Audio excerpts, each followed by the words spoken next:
অনেক শেখ শবে বরাত পালন করা জায়েজ বলেন, আবার অনেক শেখ এটাকে বিদআত বলেন। এরপরে আমাদের করণীয় কি? শবে বরাতের আমল সম্পর্কে কিছু বলুন। শবে বরাতের আরবি অনুবাদ কি? শবে বরাত উপলক্ষে হালুয়া রুটি খাওয়া যাবে কিনা? পাশে বাসা থেকে হালুয়া রুটি হাদিয়ে এসেছে, সেটা কি আমরা খেতে পারবো? ভাঙতি রোজা কি শবে বরাতের আগে রাখতে হবে নাকি শবে বরাতের পরে রাখা যাবে? কোরআন মাজিদ মোবাইলের অ্যাপসে পড়ে খতম করলে কি পরিপূর্ণ সওয়াব হবে? দর্শক, চলুন আর বিলম্ব না করে আমরা প্রশ্নোত্তর আলোকিত ভবনে প্রবেশ করি। সালিম উদ্দিন আপনি লিখেছেন, শবে বরাতের আরবি অনুবাদ কি? খুব ইন্টারেস্টিং একটি প্রশ্ন। শবে বরাত, এটার আরবি অনুবাদটা কি? সব মানে রাত, ফার্সি শব্দ। বরাত মানে কি?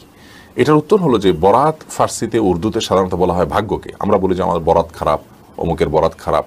এই বরাত মানে ভাগ্য। তাহলে সেক্ষেত্রে শবে বরাতের মানে হয় ভাগ্যের রাত। মূলত এটা ভাগ্য নির্ধারণী কোনো রাত নয়, এই অর্থে এই নামটি সঠিক নয়। কিন্তু বারাআত আরবি শব্দ যদি হয়, তার অর্থ হয় মুক্তি। যেমন 10 নম্বর পারায় সূরা তওবার করে প্রথম শব্দ বারাআতুম মিনাল্লাহি ওয়া রাসূলি, আল্লাহ এবং তার রাসূলের পক্ষ থেকে মুক্তির ঘোষণা করা হচ্ছে, দায় মুক্তির ঘোষণা করা হচ্ছে। তো এখানে বারাআহ মানে যদি মুক্তি হয়, তাহলে তার অর্থ হয় হলো মুক্তির রাত। তো এই অর্থে ঠিক আছে শবে বরাত, যে আল্লাহ তাআলা এই রাতে বান্দাদেরকে মাফ করে থাকেন, মুশরিক এবং মুশাহিন তথা হিংসুক ছাড়া। সে অর্থে শবে বরাত এই নামটি একেবারে উড়িয়ে দেওয়ার মতো নয়।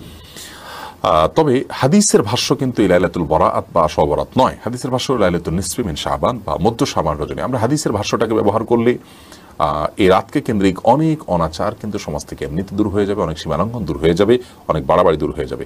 এ রাতে কবর জিয়ারত করাটাকে অনেকে সুন্নাত মনে করেন, এটি সুন্নাহ নয়। তানভীর রহমতুল্লাহ আলাইহি প্রথমে এটাকে সুন্নাহ বললে আমদাদুল ফতোয়ার 4 নম্বর ভলিউমে তিনি পরবর্তীতে একটা ফতোয়ায় সেই বিষয়ের দিকে প্রত্যাহার করেছেন, যা ফিরে এসেছেন। যার কারণে এই রাতে মূলত আপনি নিজেকে শিরক এবং হিংসা থেকে মুক্ত করার চেষ্টা করবেন। সেই সাথে আল্লাহর কাছে আপনি ক্ষমা পাওয়ার জন্য আপনার নর্মাল চেষ্টা থাকতে পারে, বিশেষ কোনো আমল বিশুদ্ধ কোনো হাদিস দ্বারা প্রমাণিত নয়। আফসানা ইমরোজ আপনি লিখেছেন, অনেক শেখ শবে বরাত পালন করা জায়েজ বলেন, আবার অনেক শেখ এটাকে বিদআত বলেন। এরপরে আমাদের করণীয় কি? আমরা একটু আগে এই বিষয়ে বলেছি যে এই বিষয়ে আমাদের বাড়াবাড়ি এবং ছাড়াছাড়ি দুইটাই পরিহার করতে হবে। যেটুকু হাদিস দ্বারা প্রমাণিত, এই বিষয়ে অনেকগুলো হাদিস আছে এবং পূর্বসূরি সালাফদেরও অনেকের ফতোয়া এবং অবস্থান রয়েছে সেই হাদিসগুলোর আলোকে। সব মিলিয়ে এটাকে সেই জায়গায় রাখতে হবে। এটাকে আমাদের সমাজে যেই জায়গায় নিয়ে যাওয়া হয়েছে, মনে হচ্ছে এটা বছরের সবচেয়ে শ্রেষ্ঠ রাত ইবাদতের। এর চাইতে বহু গুরুত্বপূর্ণ হাদিসের আলোকে, কোরআনের আলোকে অনেক বেশি গুরুত্ব পাওয়া রাত আছে, যেগুলো আমাদের কাছে প্রচন্ড রকমের অবহেলিত। তো এই যে আপনার বাড়াবাড়ি, এটা কিন্তু উচিত নয়।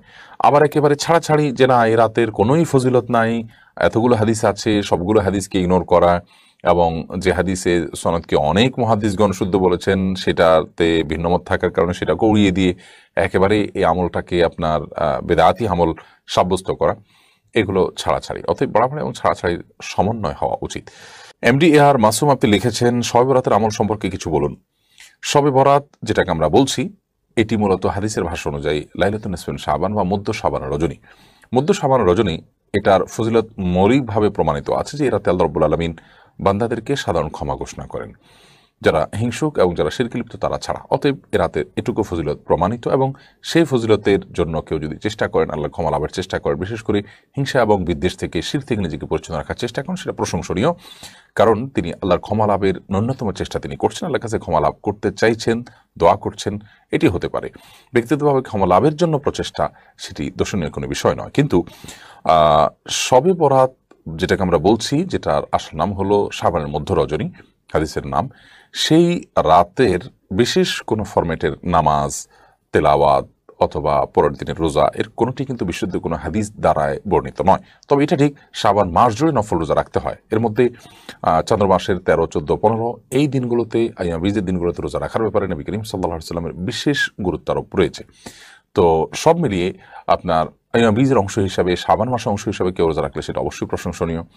আবার কেউ রাতে আল্লাহ রাব্বুল আলামিন বান্দাদের সাধারণ ক্ষমা ঘোষণা করেন, বিশেষ করে রাতে তাহাজ্জুদের সালাত, শাবান মাস নবী সাল্লাল্লাহু আলাইহি ওয়াসাল্লাম বিশেষভাবে নফল রোজা রাখতেন, ইবাদতবন্দি করার চেষ্টা করতেন। সেই জায়গা থেকে বা তাহাজ্জুদের নামাজ পড়ার অভ্যাসের জায়গা থেকে তিনি যদি রাতে ইবাদতবন্দি করেন, অথবা আল্লাহর ক্ষমা লাভের চেষ্টার জায়গা থেকে তিনি আল্লাহর কাছে দোয়া করেন, অথবা ওই যে শিরক এবং হিংসা থেকে নিজেকে মুক্ত রাখেন, তো সেটি হতে পারে, সেটি জায়েজ হতে পারে। কিন্তু নবী করিম সাল্লাল্লাহু আলাইহি ওয়াসাল্লাম থেকে বিশুদ্ধভাবে আপনার আমরা যেভাবে এটাকে গুরুত্ব দিয়ে রাত জাগার গুরুত্ব আরোপ করে থাকি, এভাবে রাত্রে জাগরণ করা, অথবা আপনার দিনে রোজা রাখা স্পেশালি এই কারণ দেখিয়ে, এরকমটি নবী করিম সাল্লাল্লাহু আলাইহি ওয়াসাল্লাম থেকে বিশুদ্ধ কোন হাদিস দ্বারা বর্ণিত নয়। বিষয়ে যতগুলো হাদিস আছে, অর্থাৎ এরকম যেগুলো কথা বলেছি যে দিনে রোজা রাখার কথা এবং রাতে ইবাদত করার কথা, সেগুলো হাদিসগুলো সনদের দিক থেকে দাইফ, অর্থাৎ বিশুদ্ধ সূত্রে বর্ণিত নয়। খোলাসা কথা হলো যে মধ্য শাবান রজনীত ফজিলত একেবারে নেই, ব্যাপার ফুটানো ছিল, এখন ওটা কমেছে। হালুয়া রুটি খাওয়া, তারপরে আতশবাজি কমে থাকলেও এই রাত উপলক্ষে আলোকসজ্জা, তারপরে মসজিদে সমবেত হয়ে আলোচনা অনুষ্ঠান কিংবা আপনার হিংসা এবং শিরক থেকে নিজেকে পরিচ্ছন্ন রাখবো এবং আল্লাহ রাব্বুল আলামিনের কাছে আমাদের মুক্তি কামনা করব। আল্লাহ তাআলা সাধারণ ক্ষমার আওতায় যেন আমাদেরকে ফেরেন, সেই দোয়া, সেই প্রচেষ্টা আমাদের থাকবে, বাস এটুকুই। এর বাইরে এই রাতকে বছরের শ্রেষ্ঠ রাত বানিয়ে ফেলা সেটা মোটেও উচিত নয়। বছরের ইবাদতের জন্য শ্রেষ্ঠ রাত হলো লাইলাতুল কদর, যেমনটি আল্লাহ তাআলা সূরা কদরের মধ্যে উল্লেখ করেছেন। জান্নাতুল ফেরদাউস আপনি লিখেছেন সবরাত উপলক্ষে হালুয়া রুটি খাওয়া যাবে কিনা, পাশে বাসা থেকে হালুয়া রুটি হাদিয়ে এসেছে, সেটা কি আমরা খেতে পারবো? জান্নাতুল ফেরদাউস সবরাত উপলক্ষে হালুয়া রুটি বানানো পরিবেশন করার কোনো গুরুত্ব ইসলাম শরীয়তে নেই। এটা নিছকই আমাদের মন গড়া এবং আমাদের সামাজিক একটা বিষয়, যেটার সাথে শরীয়তের কোনো সম্পর্ক নেই। কারোর হালুয়া রুটি খেতে মনে চাইলে তিনি সারা বছর যেমন খেতে পারেন, রাতেও খেতে পারেন, সেটি ভিন্ন বিষয়। কিন্তু এ রাতে হালুয়া রুটি খাওয়ার কোনো ফজিলত নেই। অনেক মন গড়া কথার ভিত্তিতে হালুয়া রুটি আমরা অনেকে এ রাতে খেয়ে থাকি বা বিতরণ করে থাকি।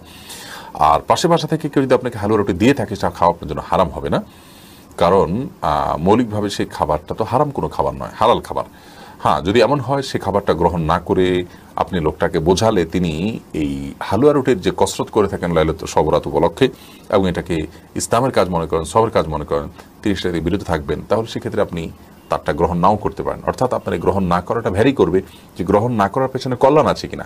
যদি কল্যাণ থাকে গ্রহণ করবেন না, আর যদি গ্রহণ করে তারপর তাকে আপনি বোঝানোর সুযোগ থাকে তাও করতে পারেন, কোনো অসুবিধা। এটা খেলে যে হারাম হবে ব্যাপারটি সেরকম কিন্তু নয়।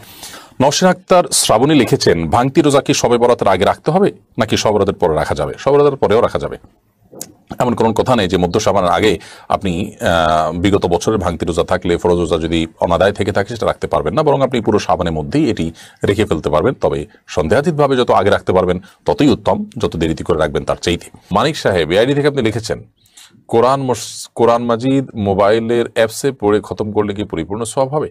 আপনি কোরআনে কারীম যে কোনো কিছু থেকে দেখে তেলাওয়াত করেন না কেন, ইনশাআল্লাহ বিদিন আপনি সওয়াব পাবেন। অতএব আপনি কাগজের প্রিন্টেড কোরআন পড়েন কিংবা আপনার সফট কপি পড়ে কোরআন তেলাওয়াত করেন, যেভাবে হোক কোরআন তেলাওয়াত আপনি করলে ইনশাআল্লাহ সওয়াব পাবেন। বিধায় মোবাইলের স্ক্রিন থেকে পুরো কোরআন দেখে তেলাওয়াত করে শেষ করলে, খতম করলে ইনশাআল্লাহ বিদিনিল্লাহ আপনি পরিপূর্ণ তেলাওয়াতের সওয়াব লাভ করবেন।